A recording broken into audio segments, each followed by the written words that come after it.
ಪ್ರೀತಿಯ ವಿದ್ಯಾರ್ಥಿಗಳೇ, ತಮಗೆಲ್ಲರಿಗೂ ಆನ್ಲೈನ್ ತರಗತಿಗೆ ಸ್ವಾಗತ. ಇಂದು ನಾನು 9ನೇ ತರಗತಿಗೆ ರೇಖೆಗಳು ಮತ್ತು ಕೋನಗಳು ಪಾಠದ ಮುಂದುವರೆದ ಭಾಗವನ್ನು ಈಗ ಮುಂದುವರಿಸ್ತಾ ಇದ್ದೇನೆ. ಕಳೆದ ತರಗತಿಯಲ್ಲಿ ರೇಖೆಗಳು ಮತ್ತು ಕೋನಗಳಿಗೆ ಸಂಬಂಧಪಟ್ಟಂತೆ ಈ ಎಲ್ಲ ಅಂಶಗಳನ್ನು ತಾವುಗಳು ಅಭ್ಯಾಸ ಮಾಡಿದ್ರಿ.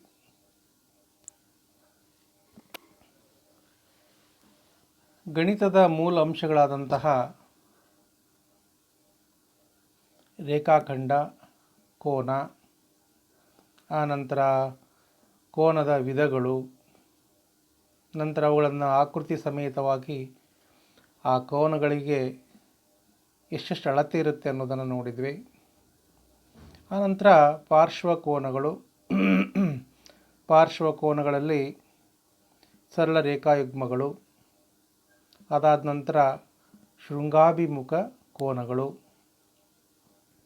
ಆನಂತರದಲ್ಲಿ ಪೂರಕ ಕೋನಗಳು, ಪೂರಕ ಕೋನಗಳಲ್ಲಿ ಪರಿಪೂರಕ ಕೋನಗಳು, ಪೂರಕ ಕೋನಗಳು, ಆನಂತರದಲ್ಲಿ ಒಂದು ಆಧಾರ ಪ್ರತಿಜ್ಞೆ,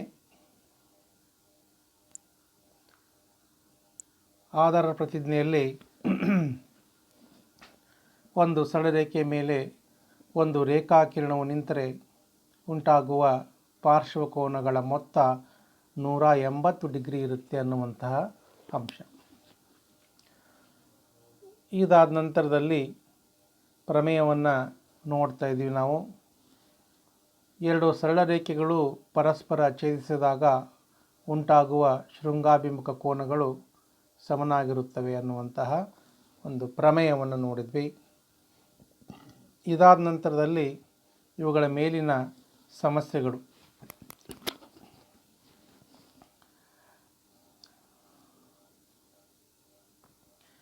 ಒಂದು ಸರಳ ರೇಖೆಯ ಮೇಲೆ ಒಂದು ರೇಖಾಕಿರಣವು ನಿಂತರೆ ಉಂಟಾಗುವ ಪಾರ್ಶ್ವಕೋನಗಳ ಮೊತ್ತ 180 ಡಿಗ್ರಿ ಅನ್ನುವುದರ ಮೇಲೆ ಒಂದು ಸಮಸ್ಯೆಯನ್ನು ನೋಡಿದ್ವಿ. ಇದಾದ ನಂತರದಲ್ಲಿ ಶೃಂಗಾಭಿಮುಖ ಕೋನಗಳು ಸಮನಾಗಿರುತ್ತವೆ ಅನ್ನುವಂಥ ಅಂಶದ ಮೇಲೆ ಮತ್ತೊಂದು ಪ್ರಮೇಯವನ್ನು ನಾವು ಗಮನಿಸಿದ್ವಿ. ನಂತರ ಇವುಗಳ ಮೇಲಿನ ಅಂಶಗಳ ಆಧಾರದ ಮೇಲೆ ಕೆಲವು ಸಮಸ್ಯೆಗಳನ್ನು ನಾವು ಹಿಂದಿನ ತರಗತಿಯಲ್ಲಿ ಗಮನಿಸಿದ್ವಿ. ಈಗ ಹಾಗೆ ಮುಂದುವರಿತಾ ಹೋಗೋಣ.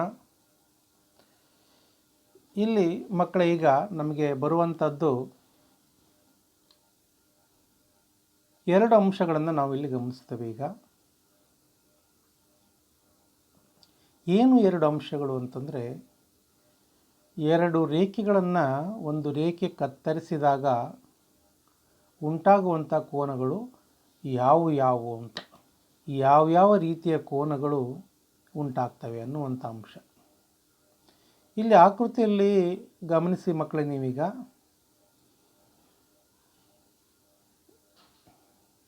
ಏನು ಅಂತಂದರೆ ಎ ಬಿ ಮತ್ತು ಸಿ ಡಿ ಈ ಎರಡು ಸರಳ ರೇಖೆಗಳನ್ನು ಒಂದು ರೇಖೆ ಕತ್ತರಿಸಿದಾಗ ಏನಾಗುತ್ತೆ ಅನ್ನುವಂಥ ಅಂಶ. ಈಗ ಎ ಬಿ ಮತ್ತು ಸಿ ಡಿ ಸರಳ ರೇಖೆಗಳನ್ನು ಯಾವುದದು ಎ ಬಿ ಮತ್ತು ಸಿ ಡಿ ಸರಳ ರೇಖೆಗಳನ್ನು ಒಂದು ರೇಖೆ ಕತ್ತರಿಸಿದಾಗ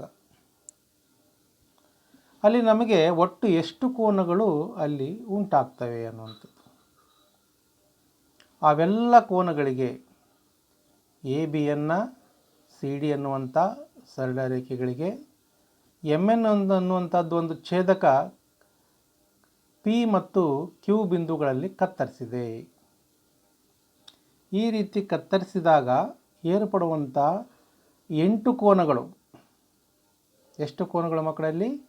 8 ಕೋನಗಳು. ಈ 8 ಕೋನಗಳು ಯಾವ್ಯಾವು ಅನ್ನೋದನ್ನು ನಾವೀಗ ಅಭ್ಯಾಸ ಮಾಡ್ತಾ ಇದ್ದೀವಿ. ಈಗ ನಾನು ಅವುಗಳಿಗೆ ಮಾಡಿದ್ದೀನಿ ಈಗ ಅಂದರೆ ಅವುಗಳಿಗೆ ಸಂಖ್ಯೆಗಳನ್ನು ಕೊಟ್ಟಿನಿ ನಾನೀಗ. ಆ್ಯಂಗಲ್ 1 ಇದು, ಆ್ಯಂಗಲ್ 2, ಆ್ಯಂಗಲ್ 3 ಇದು 4, 5 6 7 8. ಈ ರೀತಿಯಾಗಿ 8 ಕೋನಗಳನ್ನು ಇಲ್ಲಿ ಏರ್ಪಡ್ತಾ ಇರೋದನ್ನು ನಾವು ಕಾಣ್ತಾ ಇದ್ದೇವೆ. ಮೊದಲಿಗೆ ನೀವೆಲ್ಲ ಮಕ್ಕಳೀಗ ಏನು ಮಾಡಬೇಕು ಅಂದರೆ ಈ 8 ಕೋನಗಳನ್ನು ಹೆಸರಿಸೋದು ಕಲ್ತ್ಕೋಬೇಕು. ಆ 8 ಕೋನಗಳು ಯಾವುವು ಅಂತ.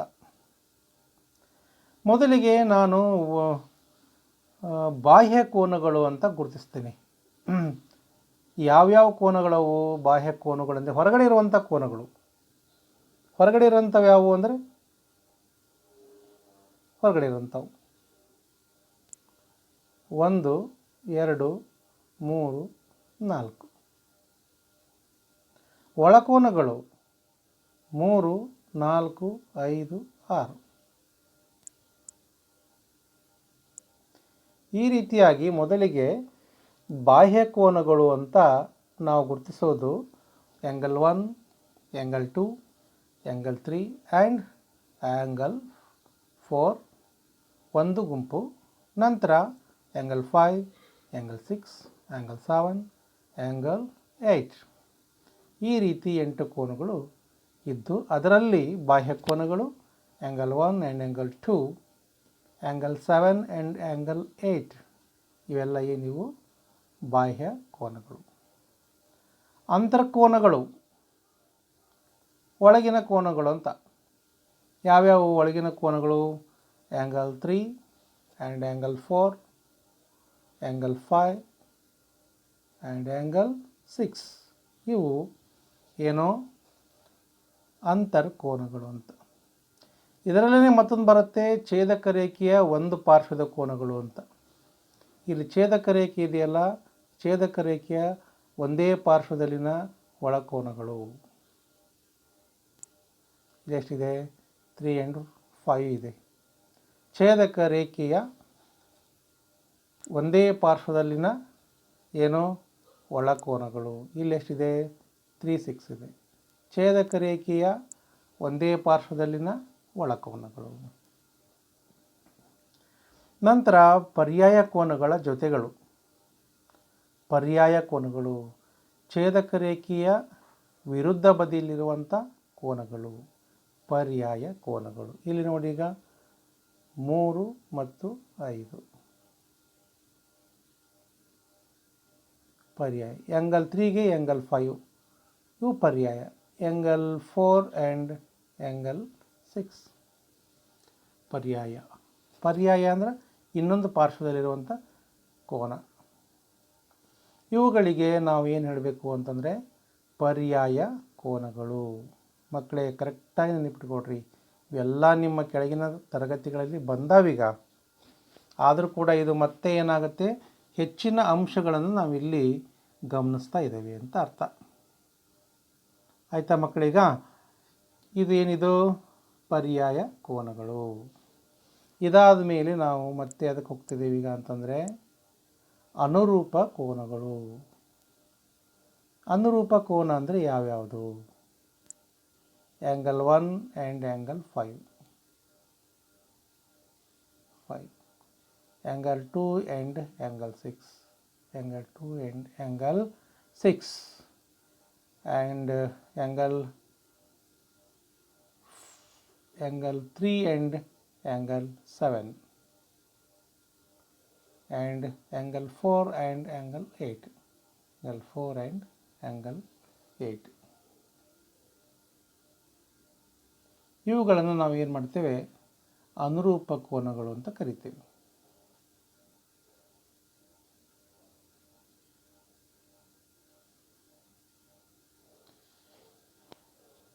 ಇದಾದ ಮೇಲೆ ನೆಕ್ಸ್ಟು ಅಂತರ್ಕೋನಗಳು.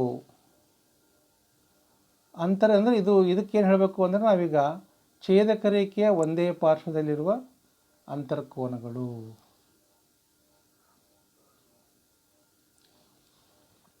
ಇದೊಂದು ಛೇದಕ ರೇಖೆ. ಛೇದಕ ರೇಖೆಯ ಒಂದೇ ಪಾರ್ಶ್ವದಲ್ಲಿರುವಂಥ ಕೋನಗಳು 3 5, 4 5 ಮತ್ತು 3 6.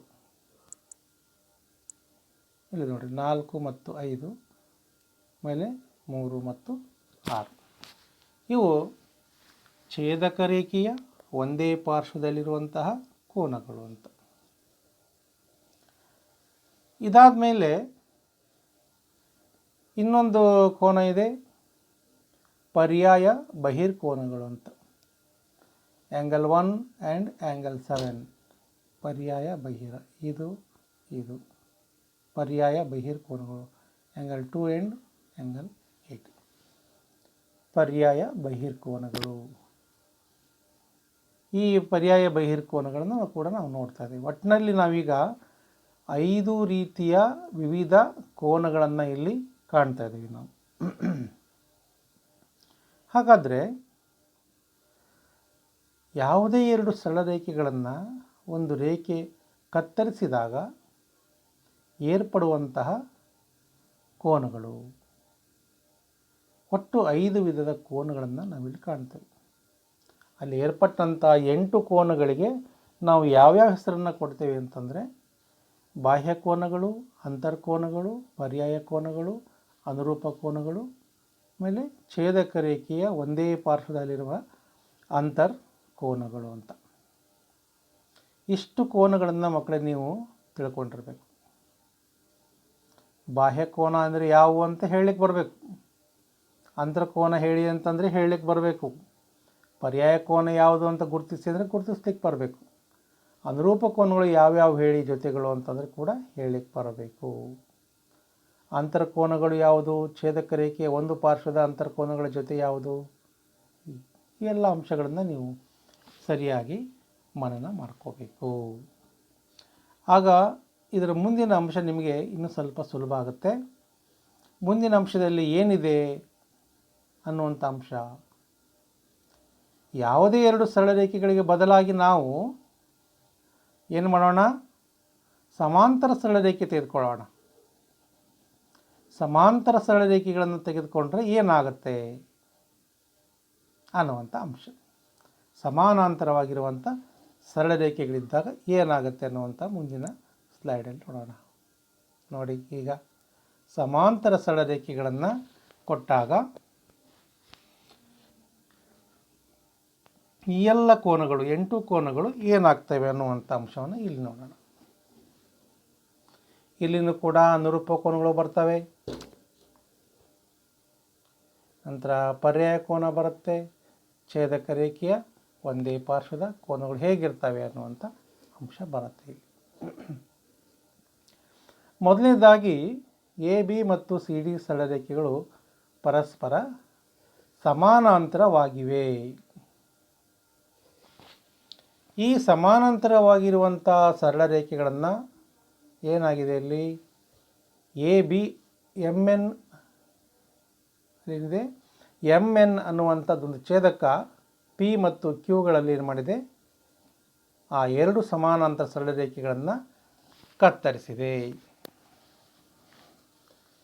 ಈ ರೀತಿ ಕತ್ತರಿಸಿದಾಗ ಏರ್ಪಟ್ಟಂತಹ 8 ಕೋನಗಳು,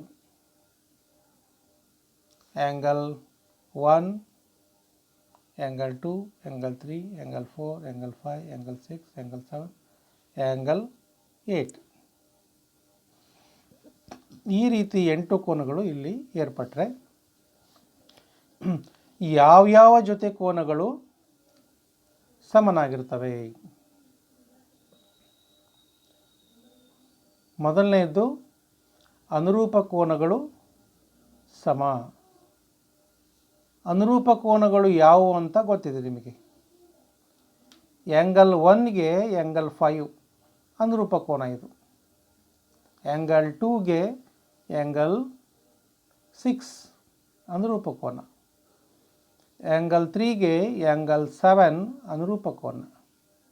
ಆ್ಯಂಗಲ್ 4ಗೆ ಆ್ಯಂಗಲ್ 8 ಅನುರೂಪ ಕೋನ. ಈ ಎಲ್ಲ ಅನುರೂಪ ಕೋನಗಳು ಸಮನಾಗಿರುತ್ತವೆ ಅನ್ನುವಂಥ ಅಂಶ ಇಲ್ಲಿ ಬರುತ್ತೆ. ಯಾವಾಗ ಬರುತ್ತೆ ಇದು? ಆ 2 ಸರಳ ರೇಖೆಗಳು ಸಮಾನಾಂತರವಾಗಿವೆ ಅನ್ನುವಂತಹ ಅಂಶ ಇದ್ದಾಗ ಮಾತ್ರ. ಹಾಗಾಗಿ ಎ ಬಿ ಮತ್ತು ಸಿ ಡಿ ಸರಳ ರೇಖೆಗಳು ಸಮಾನಾಂತರವಾಗಿದ್ದರೆ ಏರ್ಪಟ್ಟಂಥ ಅನುರೂಪ ಕೋನಗಳ ಜೊತೆಗಳು ಸಮನಾಗಿರುತ್ತವೆ. ಹಾಗಾಗಿ angle 1 equals to angle 5, angle 2 equal to angle 6, angle 3 equals to angle 7 and angle 4 equals to angle 8 ಅನ್ನುವಂಥ ಅಂಶ ಅನುರೂಪ ಕೋನಗಳು ಸಮನಾಗಿರುತ್ತವೆ ಅಂತ ಗೊತ್ತಾಗುತ್ತೆ. ಇದಾದ ನಂತರದಲ್ಲಿ ಎರಡನೇ ಅಂಶ ಪರ್ಯಾಯ ಕೋನಗಳ ಜೊತೆಗಳು ಸಮನಾಗಿರುತ್ತವೆ. ಪರ್ಯಾಯ ಕೋನಗಳು angle 3 equals to angle 5, angle 4 equals to angle 6, angle 3 equal to angle 5, angle 4 equals to angle 6 ಅನ್ನುವಂತಹ ಅಂಶ ಇಲ್ಲಿ ಗೊತ್ತಾಗುತ್ತೆ. ಇದು ಪರ್ಯಾಯ ಕೋನಗಳು. ಪರ್ಯಾಯ ಕೋನಗಳು ಯಾವಾಗ ಸಮ ಇರ್ತವೆ? ಎ ಬಿ ಮತ್ತು ಸಿ ಡಿ ಸರಳರೇಖೆಗಳು ಸಮಾನಾಂತರವಾಗಿದ್ದಾಗ ಮಾತ್ರ. ಇದಾದ ನಂತರದಲ್ಲಿ ಮಕ್ಕಳೇ, ಛೇದಕ ರೇಖೆಯ ಒಂದೇ ಪಾರ್ಶ್ವದಲ್ಲಿರುವ ಅಂತರ್ಕೋನಗಳು ಕೂಡ ಸಮ. ಯಾವುದಕ್ಕೆ ಸಮ ಇರುತ್ತೆ? 180 ಡಿಗ್ರಿಗೆ ಸಮನಾಗಿರುತ್ತೆ. ಭಾಳ ಮಹತ್ವದ ಅಂಶ ಮಕ್ಕಳೇ ಇಲ್ಲಿದು. ಛೇದಕ ರೇಖೆಯ ಒಂದೇ ಪಾರ್ಶ್ವದಲ್ಲಿರುವ ಅಂತರ್ಕೋನಗಳು 3 ಮತ್ತು 6 ಇವುಗಳ ಮೊತ್ತ 180 ಡಿಗ್ರಿ ಇರುತ್ತೆ.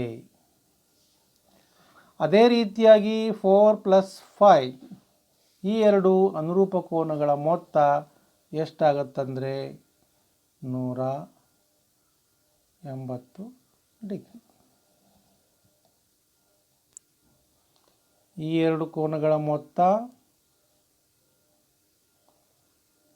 ಪ್ಲಸ್ ಮಾಡಿದರೆ 180 ಡಿಗ್ರಿ. ಈ ಎರಡು ಕೋನಗಳನ್ನು ಪ್ಲಸ್ ಮಾಡಿದರೆ 180 ಡಿಗ್ರಿ. ಅದನ್ನೇ ಇಲ್ಲಿ ಕೆಳಗಡೆ ಸ್ಪಷ್ಟವಾಗಿ ಬರೆದೇನೆ ನಾನು. ಇಲ್ಲಿ ಆಕೃತಿಯಲ್ಲಿ ಕೂಡ ಸ್ವಲ್ಪ ನಿಮಗೆ ಗೊತ್ತಾಗಲಿ ಅಂತ ನಾನು ಹೇಳಿರೋದು. angle 3 plus angle 6 equals to 180 degree, ಜೊತೆಗೆ angle 4 plus angle 5 equals to 180 degree. ಇದು ಎರಡು ರೇಖೆಗಳು ಸಮಾನಾಂತರವಾಗಿದ್ದಾಗ ಏರ್ಪಡುವಂತಹ ಕೋನಗಳು.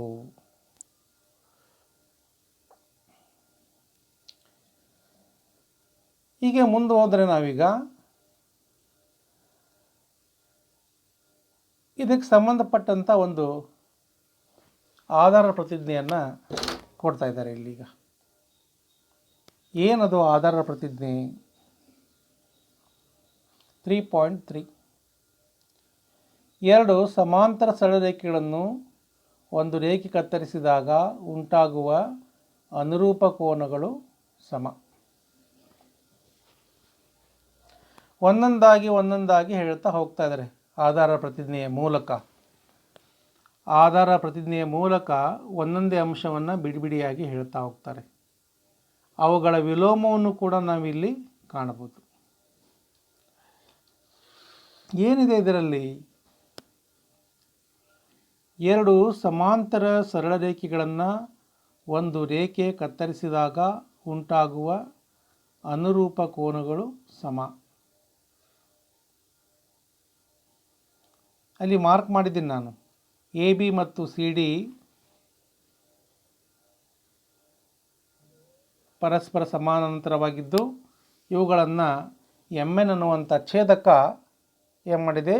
ಪಿ ಮತ್ತು ಕ್ಯೂಗಳಲ್ಲಿ ಕಟ್ ಮಾಡಿದೆ. ಆಗ ಉಂಟಾಗುವಂಥ ಅನುರೂಪ ಕೋನಗಳು ಏನಾಗಿದ್ದಾವೆ? ಸಮನಾಗಿದ್ದಾವೆ. ಯಾವ್ಯಾವ ಅನುರೂಪ ಕೋನಗಳು? angle 1 equal to angle 5, angle 2 equal to angle 6, angle 3 equal to angle 7, angle 4 equal to angle 8 ಅನುರೂಪ ಕೋನಗಳು ಸಮ. ಇದನ್ನೇ ನಾವು ರಿವರ್ಸ್ ಆಗಿ ವಿಲೋಮವಾಗಿ ಕೂಡ ಅಭ್ಯಾಸ ಮಾಡ್ತೇವೆ. ಏನಂದರೆ ಅನುರೂಪ ಕೋನಗಳು ಏನಾದರೂ ಸಮ ಇದ್ದರೆ ಆ ರೇಖೆಗಳು ಏನಾಗಿರ್ತವೆ? ಆ ಎರಡು ರೇಖೆಗಳು ಸಮಾನಾಂತರವಾಗಿರ್ತವೆ. ಇಲ್ಲಿ ಸಮಾನಾಂತರ ಇದ್ದರೆ ಈ ಅನುರೂಪ ಕೋನಗಳು ಸಮ ಅಂತ ಬಂತು. ಇಲ್ಲಿ ಅನುರೂಪ ಕೋನಗಳು ಸಮ ಇದ್ದರೆ ಆ ರೇಖೆಗಳು ಏನಾಗ್ತವೆ, ಸಮಾನಾಂತರವಾಗಿರುತ್ತವೆ ಅನ್ನುವಂಥ ಅಂಶ ಬರ್ತದೆ, ಅದರ ವಿಲೋಮ ಅಂಶ. ಹಾಗಾಗಿ ಎರಡೂ ಅಂಶಗಳು ತಮಗೆ ಗೊತ್ತಿರಬೇಕು. ಯಾವ್ಯಾವ ಅಂಶ ಅಂದರೆ, ಸಮಾನಾಂತರ ಸರಳ ರೇಖೆ ಇದ್ದರೆ ಏರ್ಪಟ್ಟಂತಹ ಅನುರೂಪ ಕೋನಗಳು ಸಮ. ಅನುರೂಪ ಕೋನಗಳು ಏನಾದರೂ ಸಮ ಇದ್ದರೆ ಆ ಎರಡು ರೇಖೆಗಳು ಏನಾಗಿರ್ತವೆ, ಸಮಾನಾಂತರವಾಗಿರ್ತವೆ ಅನ್ನುವಂತಹ ಅಂಶ ಆಧಾರ ಪ್ರತಿಜ್ಞೆ 3.3 ಆ್ಯಂಡ್ 3.4 ಎರಡು ಆಧಾರ ಪ್ರತಿಜ್ಞೆಗಳ ಮೂಲಕ ನಮಗೆ ಗೊತ್ತಾಗುತ್ತೆ. ಮುಂದಿನ ಇನ್ನೊಂದು ಗುಣವನ್ನು ನಾವಿಲ್ಲಿ ಕಾಣ್ತಾ ಇದ್ದೇವೆ. ಏನು ಅಂದರೆ ಪ್ರಮೇಯ 3.2. ಅದರಲ್ಲಿ ಎರಡು ಸಮಾಂತರ ರೇಖೆಗಳನ್ನು ಒಂದು ರೇಖೆ ಕತ್ತರಿಸಿದಾಗ ಉಂಟಾಗುವ ಪ್ರತಿಯೊಂದು ಜೊತೆ ಪರ್ಯಾಯ ಕೋನಗಳು ಸಮನಾಗಿರುತ್ತವೆ. ಇದಕ್ಕೆ ಪ್ರಮೇಯ ಅಂತ ಕೊಟ್ಟಿದ್ದಾರೆ ಮಕ್ಕಳೇ, 3.2 ಆ್ಯಂಡ್ 3.3. ಜೊತೆ ಪರ್ಯಾಯ ಕೋನಗಳು 3 ಆ್ಯಂಡ್ 5 ಇದು ಕೊಡಬೇಕಾಗಿತ್ತು, ಇಲ್ಲಿ ಆ್ಯಂಡ್ 4 ಆ್ಯಂಡ್ 6 ಕೋನಗಳು. ಇಲ್ಲಿನೂ ಕೂಡ ಅದೇ ರೀತಿಯಾಗಿ ಎ ಬಿ ಮತ್ತು ಸಿ ಡಿ ಸಮಾನಾಂತರ ಸರಳರೇಖೆಗಳನ್ನು ಛೇದಕ ಎಮ್ ಎನ್ ಅವುಗಳನ್ನು ಪಿ ಮತ್ತು ಕ್ಯೂಗಳಲ್ಲಿ ಕತ್ತರಿಸಿದೆ. ಇವಾಗ ಏರ್ಪಟ್ಟಂತಹ ಪರ್ಯಾಯ ಕೋನಗಳು ಸಮ. Angle 3 = angle 5. ಮೂರನೇ ಕೋನಕ್ಕೆ ಐದನೆಯ ಕೋನ ಸಮನಾಗಿರುತ್ತೆ. ಆನಂತರ ನಾಲ್ಕನೇ ಕೋನಕ್ಕೆ ಆರನೇ ಕೋನ ಸಮನಾಗಿರುತ್ತೆ ಅನ್ನುವಂಥ ಅಂಶ ಪ್ರಮೇಯ 3.2ದಲ್ಲಿ ಬರುತ್ತೆ. ಇದನ್ನೇ 3.3 ಪ್ರಮೇಯದಲ್ಲಿ ಇದರ ವಿಲೋಮವಾಗಿ ಹೇಳ್ತಾರೆ. ಪ್ರತಿಯೊಂದು ಜೊತೆ ಪರ್ಯಾಯ ಕೋನಗಳು ಸಮನಾಗಿದ್ದರೆ ಆ ಎರಡು ರೇಖೆಗಳು ಸಮಾಂತರವಾಗಿರುತ್ತವೆ. ಸಮ ಅಲ್ಲ ಮಕ್ಕಳೇ, ಇದು ಏನು, ಸಮಾಂತರ.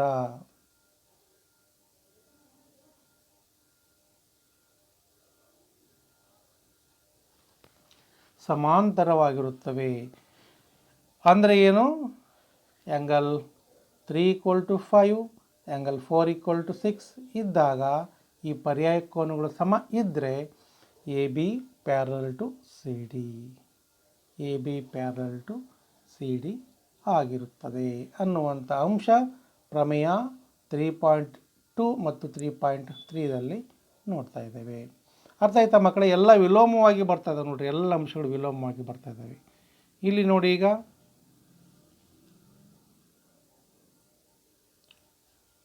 ಛೇದಕ ರೇಖೆಯ ಒಂದೇ ಪಾರ್ಶ್ವದ ಕೋನಗಳು, ಈಗ ಸಮಾಂತರ ಸರಳ ರೇಖೆಗಳನ್ನು ಒಂದು ರೇಖೆ ಕತ್ತರಿಸಿದಾಗ ಉಂಟಾಗುವಂತಹ ಛೇದಕ ರೇಖೆಯ ಒಂದೇ ಪಾರ್ಶ್ವದ ಕೋನಗಳು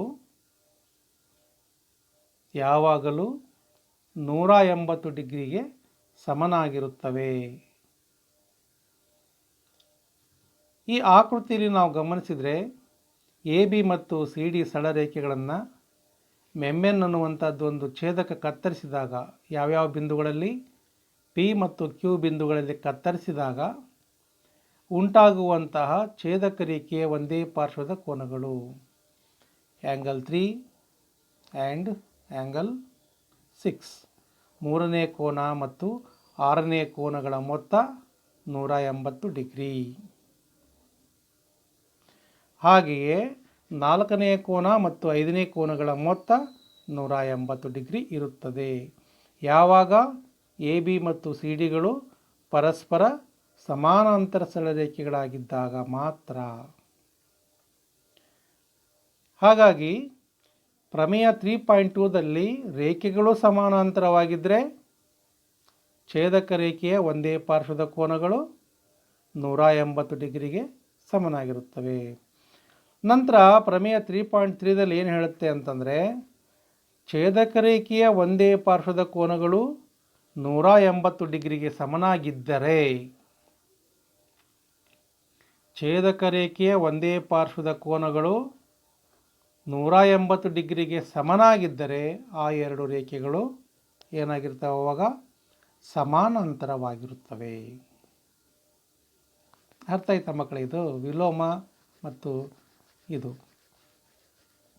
ಹಾಗಾಗಿ angle 3 plus angle 6 equals to 180 ಅಂತಿದ್ದರೆ, angle 4 plus angle 5 equals to 180 degree. ಇವೆರಡರಲ್ಲಿ ಒಂದು, ಎರಡೂ ಇರಬೇಕಂತೇನಿಲ್ಲ. ಇವೆರಡರಲ್ಲಿ ಒಂದು ಮಾತ್ರ, ಯಾವುದಾದ್ರೂ ಒಂದು ಜೊತೆ ಮಾತ್ರ angle 4 plus angle 5 equals to 180 degree ಅಂತ ಸಮ ಅಂತ ಆದರೆ ಎ ಬಿ ಮತ್ತು ಸಿ ಡಿಗಳು ಏನಾಗ್ತವೆ? ಪರಸ್ಪರ ಸಮಾನಾಂತರವಾಗಿರುತ್ತವೆ ಅನ್ನುವಂಥ ಅಂಶ ನಮಗೇನಾಗುತ್ತೆ ಈ ಅಧ್ಯಾಯದ ಮೂಲಕ, ಈ ಒಂದು ಕಲಿಕಾಂಶದ ಮೂಲಕ ನಮಗೆ ಗೊತ್ತಾಗುತ್ತೆ. ಪ್ರಮೇಯ ಮತ್ತು ಪ್ರಮೇಯದ ವಿಲೋಮಗಳು ಇಲ್ಲಿ ಗೊತ್ತಾಗ್ತಿದ್ದಾವೆ. ಏನದು? ಪ್ರಮೇಯ 3.4 ಆ್ಯಂಡ್ 3.5ದಲ್ಲಿ ಅರ್ಥ ಆಗ್ತಾ ಇದೆ. ಹಾಗೆ ಮುಂದೆ ಹೋಗೋಣ ಮಕ್ಕಳೇ. ಈಗ ಇಲ್ಲಿ ನೋಡಿ ಹೇಗಿದೆ ಇದು, 3 ಸಮಾನಾಂತರ ಸರಳ ರೇಖೆಯನ್ನು ಕೊಟ್ಟಾರೆ ಇಲ್ಲಿ. ಪ್ರಮೇಯ 3.6 3 ಸಮಾನಾಂತರ ಸರಳ ರೇಖೆಗಳನ್ನು ಕೊಟ್ಟು ಇವುಗಳಲ್ಲಿ ಏನು ಮಾಡಿದ್ದಾರೆ ಅಂತಂದರೆ, ಒಂದೇ ರೇಖೆಗೆ ಸಮಾನಾಂತರವಾಗಿರುವ ಸರಳರೇಖೆಯು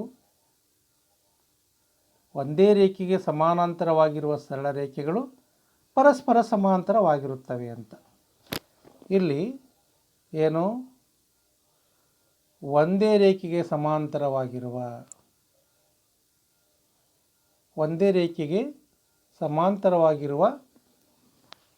ಸರಳ ರೇಖೆಗಳು ಪರಸ್ಪರ ಸಮಾಂತರವಾಗಿರುತ್ತವೆ. ಏನು ಹಾಗಂದರೆ, ಎ ಬಿಗೆ ಸಿ ಡಿ ಸಮಾಂತರ, ಮತ್ತು ಎ ಬಿಗೆ ಪಿ ಕ್ಯೂ ಸಮಾಂತರ. ಆವಾಗ ಇವೆರಡು ಏನಾಗ್ತವೆ? ಆವಾಗ ಪರಸ್ಪರ ಸಮಾನಾಂತರವಾಗಿರುತ್ತವೆ. ಆಕೃತಿಯಲ್ಲಿ ಎ ಬಿ ಸಮಾನಾಂತರ ಸಿ ಡಿ, ಇದಕ್ಕೆ ಇದು ಸಮಾನಾಂತರ. ನಂತರ ಎ ಬಿ ಸಮಾನಾಂತರ ಪಿ ಕ್ಯೂ, ಮತ್ತು ಎ ಬಿಗೆ ಸಮಾನಾಂತರ ಪಿ ಕ್ಯೂ, ಎ ಬಿಗೆ ಸಿ ಡಿ ಸಮಾನಾಂತರ, ನಂತರ ಎ ಬಿಗೆ ಪಿ ಕ್ಯೂ ಸಮಾನಾಂತರ. ಈಗ ಎ ಬಿಗೆ ಸಿ ಡಿ ಸಮಾನಾಂತರ ಆದರೆ ಒಂದನೇ ಕೋನ ಮತ್ತು ಎರಡನೇ ಕೋನ ಸಮ. ನೋಡ್ರಿ ಆಕೃತಿಯಲ್ಲಿ A B parallel to C D, A B parallel to C D ಅಂತ ಆದರೆ ಅಲ್ಲಿ ಏನಾಗುತ್ತೆ? ಅವಾಗ ಆ್ಯಂಗಲ್ 1 ಈಕ್ವಲ್ಸ್ ಟು ಆ್ಯಂಗಲ್ 2 ಆಗುತ್ತೆ. ಯಾಕಾಗತ್ತೆ? ಒಂದಕ್ಕೆ ಎರಡನೇ ಕೋನ ಸಮ ಯಾಕಪ್ಪ? ಯಾಕೆ ಸಮ ಆಗುತ್ತದು? ಅದಕ್ಕೆ ಒಂದು ಕಾರಣವನ್ನು ಬರಿಬೇಕು ನಾವು. ಏನು ಕಾರಣ? ಆ ಎರಡು ಏನದು ಹೇಳಿ ಮಕ್ಕಳೇ? ಅದು ಅವೆರಡು ಕೋನಗಳು ಅನುರೂಪ ಕೋನಗಳು. ಅನುರೂಪ ಕೋನಗಳು ರೇಖೆಗಳು ಸಮಾನಾಂತರವಾಗಿದ್ದರೆ ಪರಸ್ಪರ ಏನಾಗಿರ್ತವೆ? ಅವು ಸಮನಾಗಿರುತ್ತವೆ. ಹಾಗಾಗಿ ಆ್ಯಂಗಲ್ 1 ಈಕ್ವಲ್ಸ್ ಟು ಆ್ಯಂಗಲ್ 2. ಹಾಗೆಯೇ ಮಕ್ಕಳೇ ಎ ಬಿ ಸರಳರೇಖೆಗೆ ಪಿ ಕ್ಯೂ ಅನ್ನುವಂಥ ಸರಳರೇಖೆಯೂ ಕೂಡ ಸಮಾನಾಂತರ ಇದೆ, ಎ ಬಿಗೆ ಸಮಾನಾಂತರ ಇದೆ. ಹಾಗಾಗಿ ಆ್ಯಂಗಲ್ 1 ಈಕ್ವಲ್ಸ್ ಟು ಆ್ಯಂಗಲ್ 3. ಒಂದನೇ ಕೋನಕ್ಕೆ ಎರಡನೇ ಕೋನ ಸಮ ಇದೆ, ಒಂದನೇ ಕೋನಕ್ಕೆ ಮೂರನೇ ಕೋನ ಸಮ ಇದೆ. ಹಾಗಾಗಿ ಒಂದನೇ ಕೋನಕ್ಕೆ ಮೂರನೇ ಕೋನ ಯಾಕೆ ಸಮ ಆಗುತ್ತೆ? ಅಲ್ಲಿ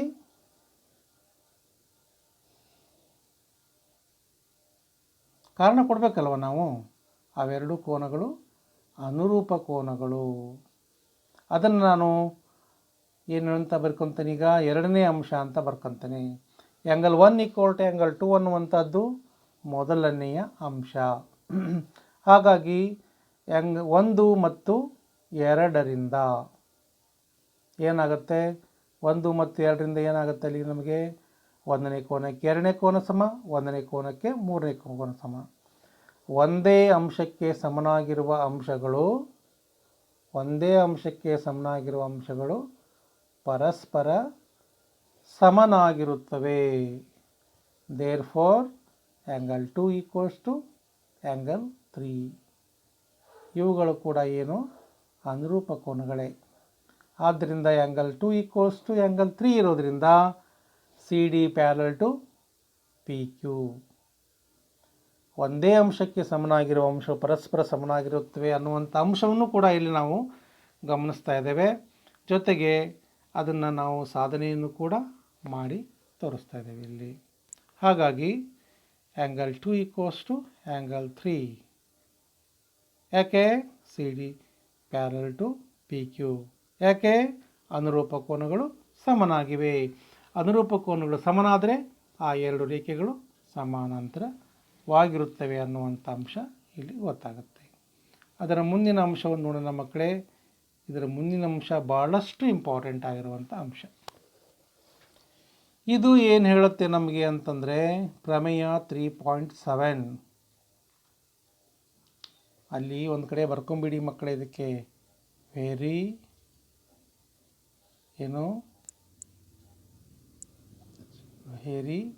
ಇಂಪಾರ್ಟೆಂಟ್.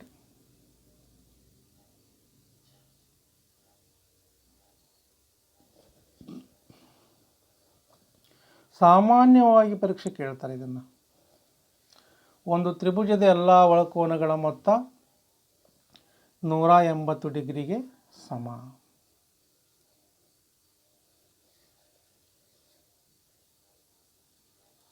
ಎ ಬಿ ಸಿ ಅನ್ನುವಂಥದ್ದು ಒಂದು ತ್ರಿಭುಜವನ್ನು ರಚನೆ ಮಾಡಿಕೊಂಡಿದ್ದೇವೆ. ಬಿ ಸಿಗೆ ಸಮಾನಾಂತರವಾಗಿ ಪಿ ಕ್ಯೂವನ್ನು ನಾನು ಎ ಬಿಂದುವಿನಲ್ಲಿ ರಚನೆ ಮಾಡಿಕೊಂಡಿದ್ದೀನಿ. ಬಿ ಸಿಗೆ ಸಮಾನಾಂತರ.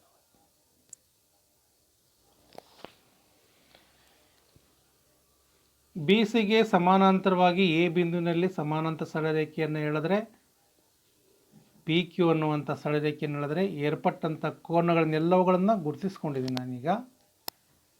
ತ್ರಿಭುಜದ 3 ಕೋನಗಳು ಆ್ಯಂಗಲ್ 1, ಆ್ಯಂಗಲ್ 2, ಆ್ಯಂಗಲ್ 3 ಅಂತ ಕೊಟ್ಟುಕೊಂಡು, ನಂತರ ಉಳಿದಿರುವ 2 ಕೋನಗಳು ಆ್ಯಂಗಲ್ 4 ಆ್ಯಂಡ್ ಆ್ಯಂಗಲ್ 5 ಅಂತ ಕೊಟ್ಕೊಂಡಿದ್ದೀನಿ.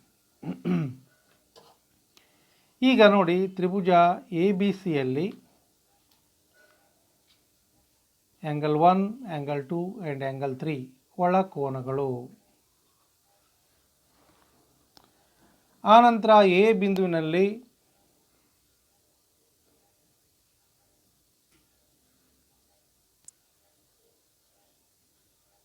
ಬಿ ಸಿಗೆ ಸಮಾನಾಂತರವಾಗಿ ಪಿ ಕ್ಯೂವನ್ನು ರಚನೆ ಮಾಡಲಾಗಿದೆ. ಆಗ ನಾವು ಸಾಧಿಸಬೇಕಾಗಿರುವಂಥ ಅಂಶ ಏನು? Angle 1, angle 2 and angle 3 equals to 180 degree ಅಂತ ನಾವು ಸಾಧಿಸಬೇಕಾಗಿದೆ. ಈಗ ನಾನು angle 4 equals to angle 2, angle 4 equals to angle 2, ಅದರಂತೆ ಆ್ಯಂಗಲ್ 5 ಈಕ್ವಲ್ಸ್ ಟು ಆ್ಯಂಗಲ್ 3. ಏನು ಕಾರಣ? ಅದಕ್ಕೆ ಪರ್ಯಾಯ ಕೋನಗಳು ಸಮ. ಯಾಕೆ ಸಮ? ಪಿ ಕ್ಯೂ ಮತ್ತು ಬಿ ಸಿಗಳು ಪರಸ್ಪರ ಸಮಾನಾಂತರ. ಹಾಗಾಗಿ ಏರ್ಪಟ್ಟಂತಹ ಪರ್ಯಾಯ ಕೋನಗಳು ಏನಾಗಿರ್ತವೆ? ಸಮನಾಗಿರ್ತವೆ. ಹಾಗಾಗಿ ಪರ್ಯಾಯ ಕೋನಗಳು ಸಮ. ಹಾಗಾಗಿ ಈಗ ನಾವು ಬರೆಯೋಣ. ಈಗ ಏನು ಅಂದರೆ angle 1, angle 4, angle 5, angle 1, angle 4, angle 5 equals to 180 degree. 180 ಅಂತ ಬರೆದು ಬಿಟ್ಟೆ ನಾನು. 180ಕ್ಕೆ ಯಾಕೆ ಸಮ? ಅದು ಒಂದು ಸರಳ ರೇಖೆಯ ಮೇಲೆ ಒಂದು ರೇಖಾಕಿರಣವು ನಿಂತರೆ ಉಂಟಾಗುವ ಎಲ್ಲ ಪಾರ್ಶ್ವ ಕೋನಗಳ ಮೊತ್ತ 180 ಡಿಗ್ರಿಗೆ ಸಮನಾಗಿರುತ್ತೆ. ಹಾಗಾಗಿ 4 and 1 and 5 ಇವೆಲ್ಲ ಏನಾಗ್ತವೆ, ಒಂದು ಸರಳ ರೇಖೆ ಮೇಲೆ ಎ ಬಿ ಮತ್ತು ಎ ಸಿ ರೇಖಾಕಿರಣಗಳು ನಿಂತಾಗ ಉಂಟಾಗುವಂಥ ಕೋನಗಳು. ಇವುಗಳ ಮೊತ್ತ ಎಷ್ಟಾಗಿರುತ್ತೆ? ಅಲ್ಲಿಗೆ 180 ಡಿಗ್ರಿ ಇರುತ್ತೆ. ಹಾಗಾಗಿ ಇಲ್ಲಿ ಆ್ಯಂಗಲ್ 1 ಆ್ಯಂಗಲ್ 1 ಹಾಗೆ ಬರ್ದೇನೆ, ಆ್ಯಂಗಲ್ 2 ಈಕ್ವಲ್ ಟು ಆ್ಯಂಗಲ್ 4 ಇಲ್ಲಿದೆ ನೋಡಿರಿ.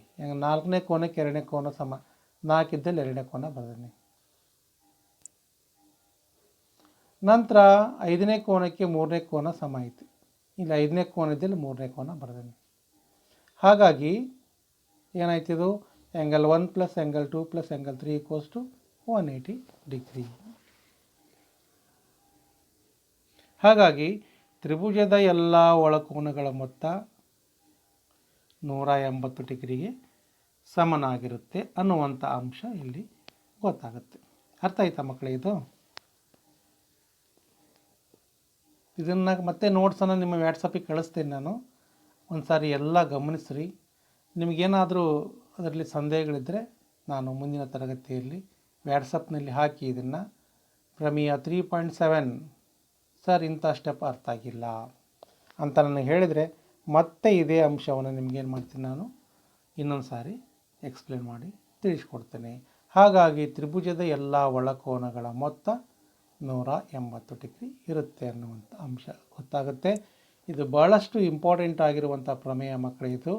ಇದನ್ನು ನೀವು ಯಾವ ಕಾರಣಕ್ಕೂ ಮಿಸ್ ಮಾಡ್ದೇ ಸರಿಯಾಗಿ ಇದನ್ನು ವರ್ಕ್ ಮಾಡಿ ಇದನ್ನು ಪರ್ಫೆಕ್ಟ್ ಮಾಡ್ಕೋಬೇಕು. ಸಾಮಾನ್ಯವಾಗಿ ತ್ರಿಭುಜದ ಒಳಕೋನಗಳ ಮೊತ್ತ 180 ಡಿಗ್ರಿ ಇರುತ್ತದೆ ಎಂದು ಸಾಧಿಸಿ ಅಂತ ಪರೀಕ್ಷೆಯಲ್ಲಿ ಕೊಡ್ತಾರೆ.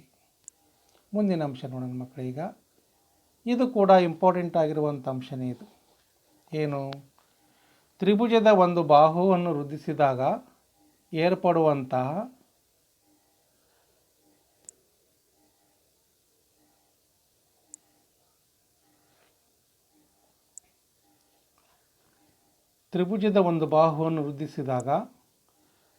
ಏರ್ಪಡುವಂತಹ ಹೊರಕೋನವು ಒಳ ಎದುರು ಕೋನಗಳ ಮೊತ್ತಕ್ಕೆ ಸಮನಾಗಿರುತ್ತದೆ.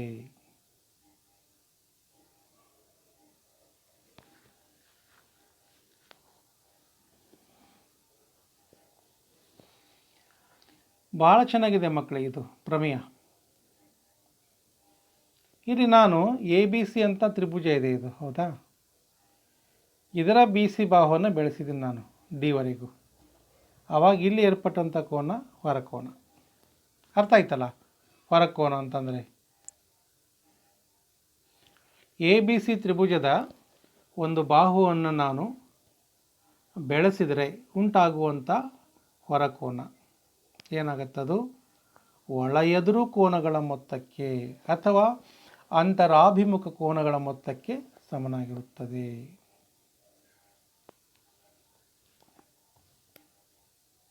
ಭಾಳಷ್ಟು ಏನು ಸ್ವಲ್ಪ ಆಸಕ್ತಿದಾಯಕವಾಗಿರುವಂಥ ಪ್ರಮೇಯ ಇದು.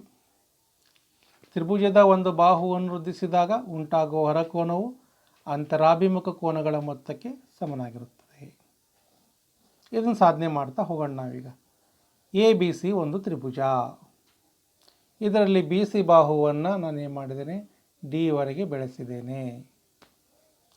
ಆವಾಗ ಉಂಟಾಗುವಂಥ ಕೋನಗಳು ಹೊರಕೋನ ಆ್ಯಂಗಲ್ 4, ಅಂತರಾಭಿಮುಖ ಕೋನಗಳು ಅಂದರೆ ಆ್ಯಂಗಲ್ 1 ಆ್ಯಂಡ್ ಆ್ಯಂಗಲ್ 5. ಹಾಗಾಗಿ ಏನನ್ನು ಸಾಧನೆ ಮಾಡಬೇಕಾಗಿದೆ ನಾವೀಗ? Angle 4 equals to angle 1 plus angle 2, angle 1 plus angle 2 ಅಂತ ಸಾಧನೆ ಮಾಡಬೇಕಾಗಿದೆ. ಈಗ ನಮಗೆ ಗೊತ್ತಿದೆ angle 4 plus angle 3 equals to 180 degree. ಈ ಎರಡು ಕೋನಗಳ ಮೊತ್ತ 180 ಡಿಗ್ರಿ. ಒಂದನೇ ಅಂಶ. ಯಾಕಂದರೆ ಅವೆರಡು ಕೋನಗಳು ಸರಳ ರೇಖಾಯುಗ್ಮಗಳು, ಅವುಗಳ ಮೊತ್ತ 180 ಡಿಗ್ರಿ. ಇದಾದ ಮೇಲೆ angle 1 plus angle 2 plus angle 3 equals to 180. ಈಗ ತಾನೇ ನಾವು ಸಾಧನೆ ಮಾಡಿದ್ವಿ. ಈ 3 ಕೋನಗಳ ಮೊತ್ತ ಕೂಡ 180 ಡಿಗ್ರಿ. ತ್ರಿಭುಜದ 3 ಕೋನಗಳ ಮೊತ್ತ 180 ಡಿಗ್ರಿಗೆ ಸಮನಾಗಿರುತ್ತದೆ. 2 ಅಂಶ ಬಂತೀಗ. ಒಂದು 3 + 4 = 180 ಡಿಗ್ರಿ, ಇನ್ನೊಂದು ಆ್ಯಂಗಲ್ 1 + ಆ್ಯಂಗಲ್ 2 + ಆ್ಯಂಗಲ್ 3 = 180 ಡಿಗ್ರಿ. 1 ಮತ್ತು 2ರಿಂದ ಒಂದೇ ಅಂಶಕ್ಕೆ ಸಮನಾಗಿರುವ ಅಂಶಗಳು ಪರಸ್ಪರ ಏನಾಗಿರ್ತವೆ? ಸಮನಾಗಿರ್ತವೆ. ಹಾಗಾಗಿ angle 4 + angle 3 = angle 1 + angle 2 + angle 3. 4 ಮತ್ತು 3ನೇ ಕೋನಗಳ ಮೊತ್ತವು 1 ಮತ್ತು 2 ಮತ್ತು 3ನೇ ಕೋನಗಳ ಮೊತ್ತಕ್ಕೆ ಸಮನಾಗಿದೆ. ಅವುಗಳು ಕೂಡ ಸಮ. ಎರಡೂ ಕಡೆ ಏನಾಗಿದೆ? ಆ್ಯಂಗಲ್ 3 ಕಾಮನ್ ಇದೆ. ಹಾಗಾಗಿ ಎರಡನ್ನೂ ಕೂಡ ನಾವು ಕ್ಯಾನ್ಸಲ್ ಮಾಡಿದರೆ ಉಳಿಯುವಂಥದ್ದು ಆ್ಯಂಗಲ್ 4 = ಆ್ಯಂಗಲ್ 1 + ಆ್ಯಂಗಲ್ 2. ಆದ್ದರಿಂದ ತ್ರಿಭುಜದ ಒಂದು ಬಾಹುವನ್ನು ವೃದ್ಧಿಸಿದಾಗ ಉಂಟಾಗುವ ಹೊರಕೋನವು ಒಳ ಎದುರು ಕೋನಗಳ ಮೊತ್ತಕ್ಕೆ ಏನಾಗಿರ್ತದೆ? ಸಮನಾಗಿರುತ್ತದೆ ಅನ್ನುವಂಥ ಅಂಶ ಇದರ ಮೂಲಕ ಗೊತ್ತಾಗುತ್ತೆ. ಇದು ಕೂಡ ಇಂಪಾರ್ಟೆಂಟ್ ಆಗಿರುವಂಥ ಪ್ರಮೇಯ. ಇದನ್ನು ಕೂಡ ತಾವು ಪ್ರಾಕ್ಟೀಸ್ ಮಾಡಿ ಅದನ್ನು ಗಟ್ಟಿ ಮಾಡ್ಕೋಬೇಕು. ಇದರ ಮೇಲೆ ಒಂದು ಸಮಸ್ಯೆಯನ್ನು ನೋಡೋಣ ಮಕ್ಕಳೀಗ. ಭಾಳ ಸುಲಭವಾಗಿರುವಂಥ ಒಂದು ಸಮಸ್ಯೆ ಇದು. Angle A = 60 degree, angle 50 degree, angle B = 60 degree ಆದರೆ ಆ್ಯಂಗಲ್ ACD ಹೊರಕೋನವನ್ನು ಕಂಡುಹಿಡಿಯಿರಿ. ಪ್ರಮೇಯದಲ್ಲಿ ಇದೆ ಮಕ್ಕಳೇ, ಏನು? ಹೊರಕೋನವು ಒಳ ಎದುರು ಕೋನಗಳ ಮೊತ್ತಕ್ಕೆ ಸಮನಾಗಿದೆ.